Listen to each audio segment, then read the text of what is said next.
daqueles vídeos que uma pessoa pensa, mas por que raio é que eu tenho que fazer este vídeo em 2023? mas tenho. Tenho e quero. Então, alguns de vocês que acompanham aqui o canal há mais tempo, e obrigada por acompanharem, ou acompanham as redes sociais há mais tempo, e obrigada por acompanharem, notaram que entre o início do volume maior de vídeos e de conteúdos nas redes sociais durante a pandemia, ou no início de 2020, até agora, que houve uma grande alteração na minha fisionomia. E eu também fui muito franca e partilhei muito com vocês porque é que aconteceu essa alteração na minha fisionomia, no meu físico, etc. Quem se encontra comigo nos workshops, nas palestras, quem fez as visitas orientadas no Japão, no âmbito do projeto, também reparou isso. Então o que é que aconteceu? E eu partilhei com vocês. Eu comecei a fazer na minha vida, a integrar na minha vida, os princípios do Shokuiko. Shokuiko é, e eu explico isso nos workshops e nas palestras, uma mistura de teoria da nutrição, que é especificamente japonesa, perspectivas sobre medicina preventiva, alimentação, ecologia, sustentabilidade económica da produção de alimentos, etc. Então, o Shokuiko é um universo científico comprovado e que é ensinado nas escolas japonesas. Faz parte do programa pedagógico das escolas japonesas. Não é uma teoria esotérica, não é uma pseudociência, etc. Um dos prémios Nobel da área, precisamente, o que ele estudou foi a autofagia, dentro que também é uma coisa que se aplica no Shokuiko, é como é que os jejuns ajudam o processo autofágico e o rejuvenescimento celular, etc. e tal. Portanto, apesar de não ser de origem ocidental, e eu devo ressalvar que nós, no nosso processo de pensamento, convido-vos a considerar essa perspectiva, devemos ultrapassar o colonialismo endémico. Nem tudo o que é ciência, conhecimento, métodos e técnicas que funcionam foram inventados no Ocidente, ok? Então, Shokuiko não é pseudo, não é não é nada. Shokuiko é uma coisa a sério, que tem programa pedagógico ao longo do sistema de ensino japonês. Por eu estar em contacto com esse programa pedagógico nas escolas, em todos os níveis de ensino no Japão, há 15 anos atrás, contactei pela primeira vez com o Shokuiko. E fui aprendendo mais sobre o assunto. Porque era mais fácil, porque estava no Japão, porque conseguia, entre os meus outros trabalhos, ir comprar livros, assistir a palestras, fazer workshops, etc. Era uma coisa que eu conseguia trazer para a minha vida e enriquecer a minha vida com ela, trazer esse conhecimento, trazer esse know-how, porque estava na realidade japonesa. Então ia beber a fonte, como se costuma dizer. Mas ainda não tinha tido um contexto em que, como aconteceu na pandemia, eu tivesse tudo o resto, agora estou-me a lembrar daquela expressão em inglês, stripped out, tudo o resto arrancado da minha existência. Eu não podia fazer as palestras, uma série de compromissos e de projetos que eu tinha, inclusivamente projetos de trabalho que envolviam outras pessoas, foram todos suspensos. Não podíamos fazer os programas de viagem, nem sequer planeá-los para o futuro, não sabíamos quando ia voltar a arrancar tudo o resto. Então eu pude-me dedicar a introduzir na minha vida o Shokuiko nos seus diversos aspectos. De hábitos, de práticas, não só mesmo de fazer os alimentos e produção de alimentos e consumo. Então, claro que isso teve consequências, porque era esse o objetivo desse conjunto de saberes. As consequências foi o passar, e sou muito transparente, se quiserem números, ok? Não é pelos números que se vê a saúde de uma pessoa, mas se quiserem números, eu passei de mais ou menos 110 quilos, eu flutuava entre os 107 e os 110. Eu sempre tive uma flutuação de mais ou menos 3 quilos ao longo do meu ciclo, porque sou uma mulher e as hormonas são uma coisa que se deve ter em conta. Portanto, entre retenção de líquidos e outro tipo de flutuações, mas entre os 107 e 110 quilos era o que eu tinha antes de começar a aplicar o Shokuiko à minha vida e a levar isto a sério. Neste momento tenho, a minha flutuação é entre os 80 e os 83. O que, como eu tenho 1,80 m, nota-se muito na fisionomia. Portanto, o meu peso tem estado consistente entre 80 e 83 quilos para uma pessoa de 1,80 m. com uma estrutura óssea bastante pesada, porque eu fiz natação e aeróbica e corrida e uma série de coisas durante a minha adolescência, portanto, sim, tenho muito volume. Essa também foi outra coisa, muito mais proporção de massa muscular para gordura corporal, o que é ótimo, porque a própria massa muscular ajuda-nos a manter um nível de calorias que queimamos por dia mais estável, e a acumulação de massa gorda ou gordura propriamente dita é particularmente má para mim, que tenho contextos de doenças crónicas autoimunes e hormonais que fazem com que não seja nada conveniente para a minha saúde eu realmente ter muita gordura acumulada, e a minha proporção deve ser sempre muito mais de músculo do que de gordura. Deve ser para toda a gente, mas para quem tem problemas ou funcionamentos muito específicos do quadro hormonal, isso é ainda mais relevante. Portanto, sim, foi isso que aconteceu. Não é uma crash diet. O Choco Week é um estilo de vida. E agora vamos à questão temporal, o time span. Então, desde que eu comecei a aplicar isto à minha vida, que foi entre o final de 2020 e o início de 2021, em mais ou menos 9 meses a 1 ano, a questão de ter mais musculatura do que gordura, a questão de ter mudado de à volta de 100 para à volta de 80, tudo isso ficou resolvido rápido. Agora, isto, o Chocuico e tudo o que está anexo a ele, não é uma crash diet. Não é uma dieta sequer. É um estilo de vida. E como é um estilo de vida, isso significa que, quando se implementa, por mais alterações contextuais, aquilo que nós somos fisicamente consegue ser resistente a essas alterações contextuais. Vou-vos dar o exemplo. Antes de eu recomeçar os planos de visita cultural ao Japão através do projeto, eu estava a fazer, sempre que era possível, mas não de uma maneira muito militar, mas quando era possível, fazia um regime de 16/8 de jejum intermitente, em que me alimentava quando tinha fome, dentro do regime do Shokuiku, durante 8 horas, e procurava fazer jejum durante 16. Não fazia isso cotidianamente, não era extraordinariamente rígida, mas tinha isso on the back of my mind e tentava orientar-me. Quando estou no Japão, particularmente a acompanhar grupos, isso é totalmente impossível. Eu tenho que caminhar quando é preciso caminhar, carregar coisas quando é preciso carregar coisas, guiar pessoas quando é preciso guiar pessoas, comer quando elas comem, onde elas querem comer ou onde é possível comer dentro do contexto do itinerário. Então, sim, os horários são diferentes e aquilo que eu seleciono para me alimentar, para enriquecer a minha alimentação, é bastante mais condicionado. Agora, o que é que acontece? Como eu continuo com os princípios interiorizados, apesar de não ter mantido os horários, apesar de nem sequer ter mantido o volume ou o aporte calórico da alimentação, mas estava ao mesmo tempo a fazer muita movimentação, muita caminhada, muito exercício físico e, sobretudo, muito esforço mental, que é aquilo que queima mais, aliás. Queima mais calorias e queima mais o cérebro.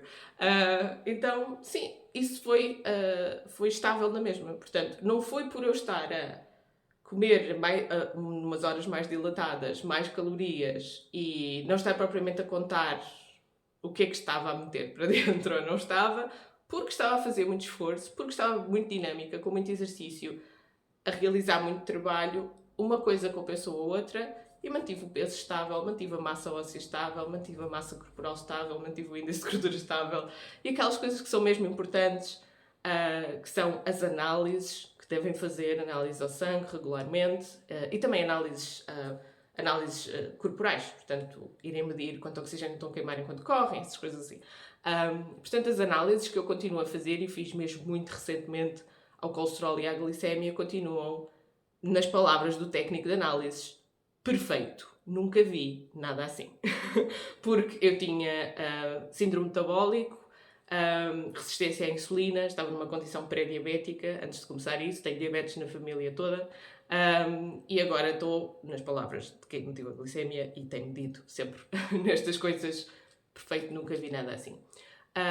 E isto acontece quando eu não tenho uma mentalidade de dieta. Não tenho uma mentalidade de restrição, não tenho uma mentalidade de dieta, e quando me apetece um doce, como um doce. Mas não me esqueço que comi o doce. Porque no Chocuico existe o diário alimentar, que é outra coisa que eu falo também nas formações. Portanto, isto para esclarecer que quando vocês estão numa situação de escravatura mental, intelectual, cognitiva e emocional em relação a sistemas de pensamento que vos escravizaram, é completamente impossível vocês retomarem as rédeas da vossa saúde. Se calhar isto é um bocado duro de ouvir, mas é verdade. Porque eu andei em 15 anos, eu tenho doenças crónicas, que são diagnosticadas desde a minha adolescência, eu andei 15 anos em endocrinologistas, nutricionistas e médicos. E nunca funcionou nada. Não só não funcionou, como estava a piorar. E é preciso vocês libertarem-se. É preciso vocês libertarem-se. Eu não tenho outro termo para falar disto se não seja escravatura mental, cognitiva e emocional. Vocês têm que se libertar. Têm que se libertar e têm que partir de vocês. E vocês têm que encontrar aquilo que funciona para vocês e amarem-se a si próprios o suficiente para o implementarem com consistência. E eu digo amarem-se a si próprios o suficiente e eu sei que isto pode exigir, por exemplo, psicoterapia, pode exigir, por exemplo, um grupo de apoio, pode exigir, por exemplo, fazerem isto em conjunto com outras pessoas, etc. O Choco ICO, primeiro, podem ter muita dificuldade em entrar no Choco ICO por terem dificuldade de acesso à informação ou dificuldade de implementação no vosso dia-a-dia. Para além das dificuldades de acesso à informação e à implementação no dia-a-dia, pode ser difícil para vocês conseguirem gerir isto com os vossos sistemas de crença previamente existentes, que podem ser mais ou menos resistentes, mais ou menos impermeáveis a conhecimentos de outras naturezas que não sejam de uma plataforma ocidental.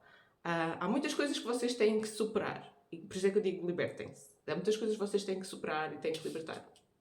Agora, o resultado, pelo menos para mim, para toda a gente que eu conheço, e dentro do próprio sistema de Choco ICO, o objetivo, o resultado é vocês dormirem bem, porque dormir é a chave para serem conscientes, atentos, produtivos e estarem presentes.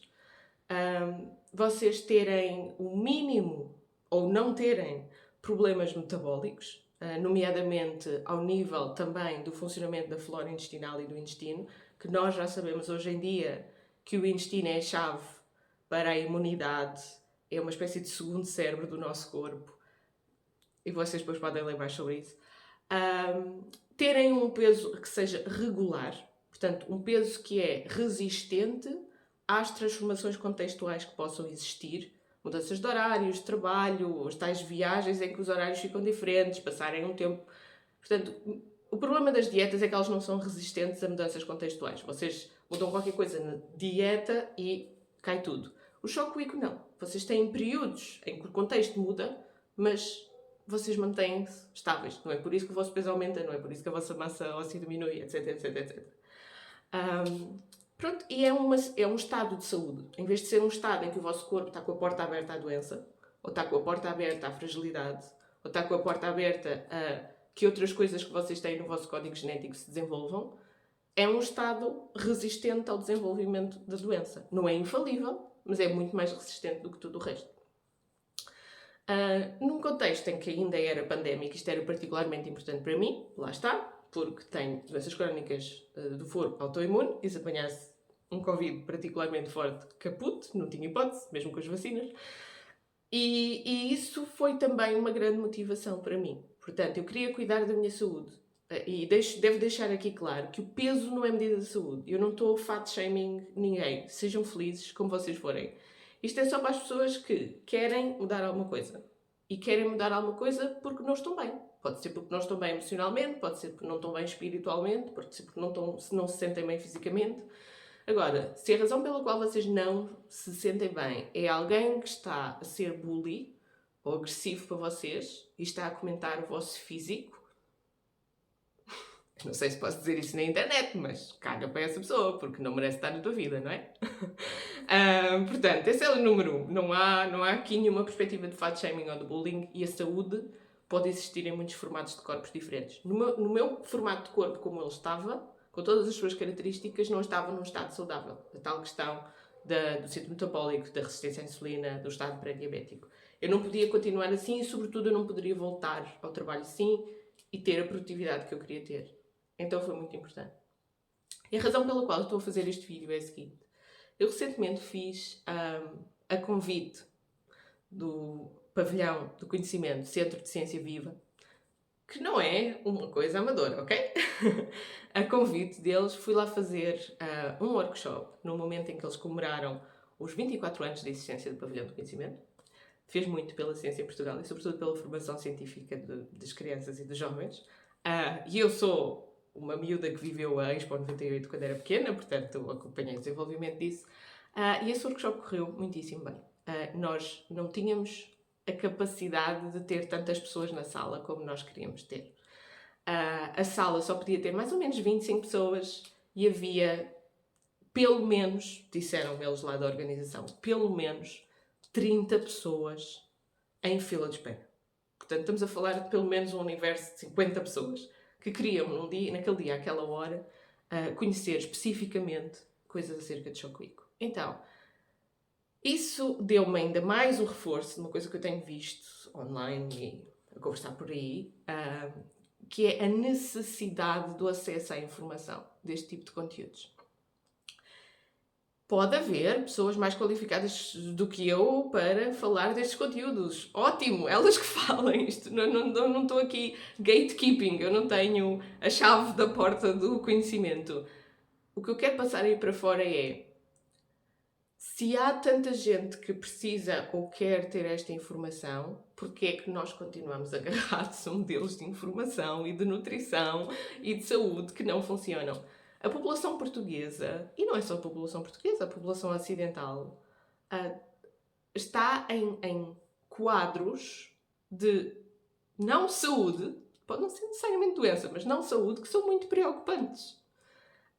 Eu vejo, e acho que qualquer pessoa, mesmo um amador, um observador amador, não membro da comunidade médica, nota isso, que as pessoas estão muito menos saudáveis, particularmente depois de sairmos deste episódio pandémico. E isso é só naquilo que se pode ver, mas a maior parte das coisas que são relevantes para a saúde são o que nem sequer podemos ver, o que só podemos medir se fizermos análise, ou etc.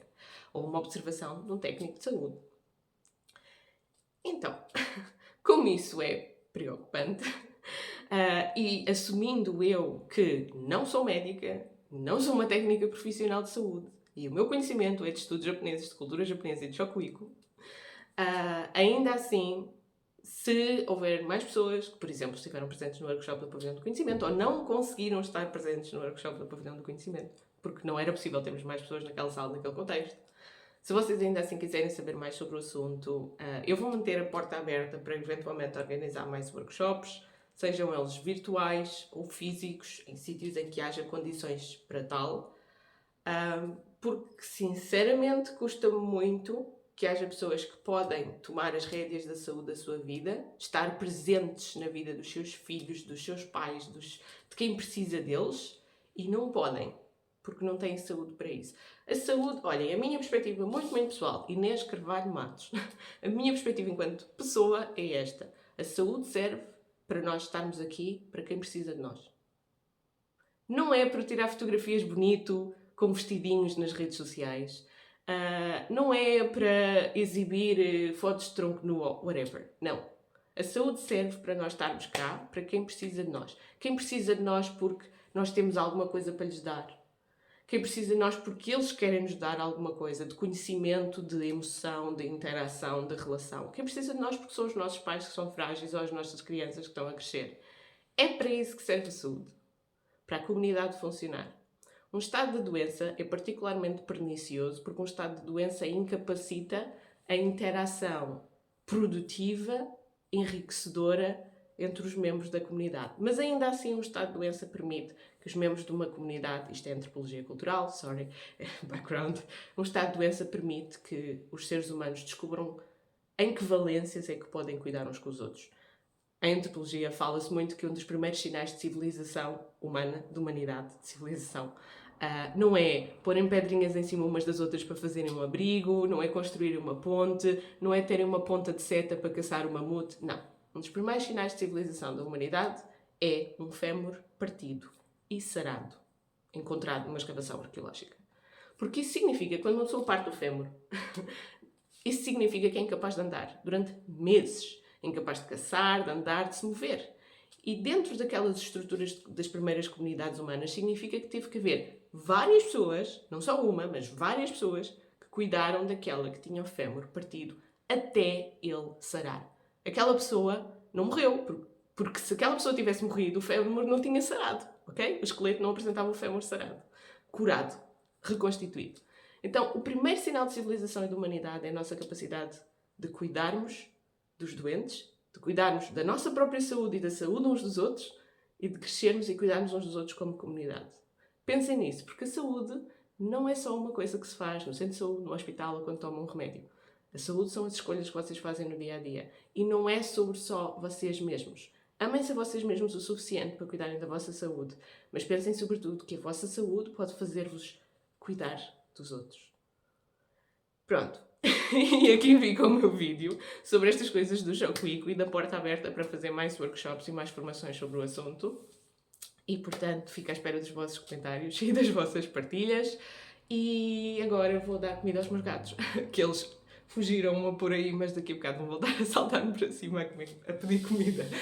Com os gatos não se pode fazer Shokugeki, tem que se dar a comida que eles têm que comer e que eles querem. Uma grande peixoca para todos e até ao próximo vídeo.